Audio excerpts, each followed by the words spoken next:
ayikho into ebheda njenganokucupha umuntu wesifazane. Ngizokutshela mina ngoba ngimpunga yesintu angisabi ukuthi ngikutshela iqiniso.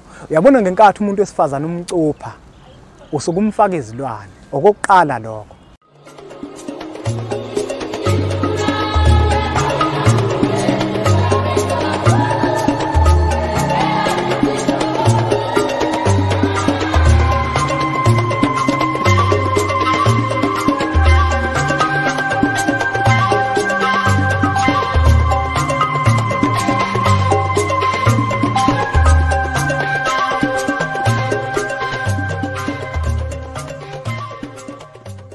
Mhlambe kwenziwa ukuthi inkovu yebhece ifana nobunjalo bebhece kanti injalo iphuma edumbeni.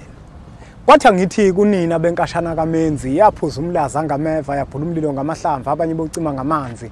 Nina belembe leqamanya amalembe ngokukhalipha uShaka kaShayi kangemanzi ngesaba ukuthi uShaka kuyinkosi yasemashobeni. Anginibingelele umhlaba wonke nasendaweni zonke la kufinyela khona lo mfanekiso oqoshiwe ibizo lami. Uma ukuthi usanda kusijoyina kule channel ngumlekeleli umfoka Mbanjwa, umshana wakofuze fulelo mashiya amahla ngathi azoshumayela. Umzukulu kaMdumo igaba elimabanga kaThumbu la Tshatatsha, uTshatatsha kaPheshe, uPheshe kaMaguyane, uMaguyane kaVaphi, uVaphi kaNokhonjwa. Kanti ke mina insizwa zingibiza ngonduna kaNdaba, untombi ziyamncumela unsizwa ziyamkhomba isilwane esincane saphuma ehlathini ekseni ngovivi sazivuthulula. Ngoba sigcwele amabethe ngikholo elikholwa ngenhliziyo engalibhana kancane esontweni ugxamgxama umsathe inkakane lakhe lathi ngahamba lithe lo sitha lathi ngahamba.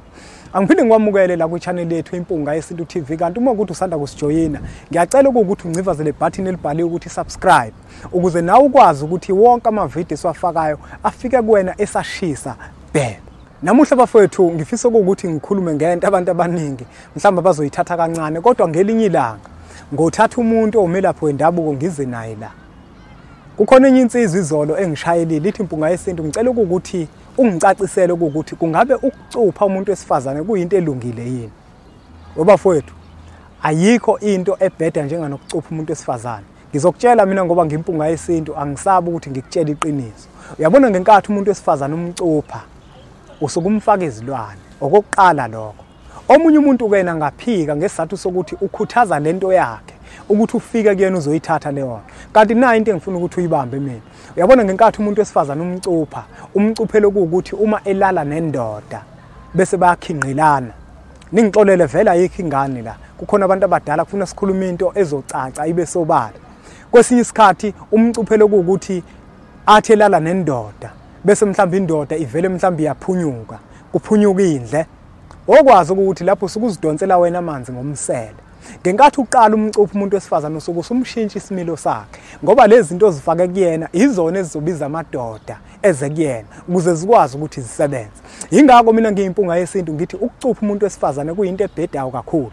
Akufanele ukuthi wena njenganensizwa bese uthi uzomcupha umuntu wesifazane othandana naye. Ngoba umcupha ngeke baze bakutshela ukuthi bakunikeza izilwane ezizohlala kuyena lo muntu wesifazane ezizophinde zibiza amadoda futhi ukuthi aweze la ukuze zikwazi ukuthi zenze umsebenzi.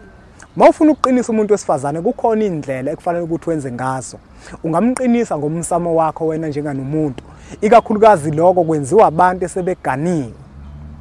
Angeke ukwazi ukuthi uyinsizwa usajola bese uthi wena uzothatha intombi uthi uyayiqinisa ngokomsamo wakini cha. Angizungena ke ngigxile lapho ukuthi ngokomsamo umfazi umqinisa kanjani ngoba khona abantu abaningi la ababukela othola ukuthi abakafiki kuleso sigaba. Manje ngeke ngikwazi ukuthi ngikhuluma into enjalo ngoba bazosuke bafuna ukugijima bese nabo bayayenza leyo nto kube kungafanele. Angingageqika amagula ngiyimpunga yesintu ngoba ngemuki. Uma ukuthi uyafisa ke nje nokwazi ngezinye zezinto ezijulile ezithinta isintu sethu thina njengabantu abampisholo. Zithole phela incwadi esizilobayo khona incwadi esihloko sithi sithini isintu nencwadi esihloko sithi amava ahlabahlosile. Angibonge kakhulu ngokuthi nibuka imfanekiso eqoshiwe. Ngiyacela futhi nidlulisele nakwabanye ngoba nakubona iyokwazi ukuthi ibe usizo olukhulu. Ake sithi ke nje impunga.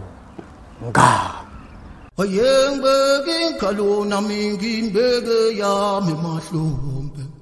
Ayengibeke inkalo nami ngimbeke yami mahlombe. Ayengibeke inkalo nami ngimbeke yami mahlombe. Wafika inyoni yahlala phezu kwethu. Wafika inyoni yahlala phezu kwethu.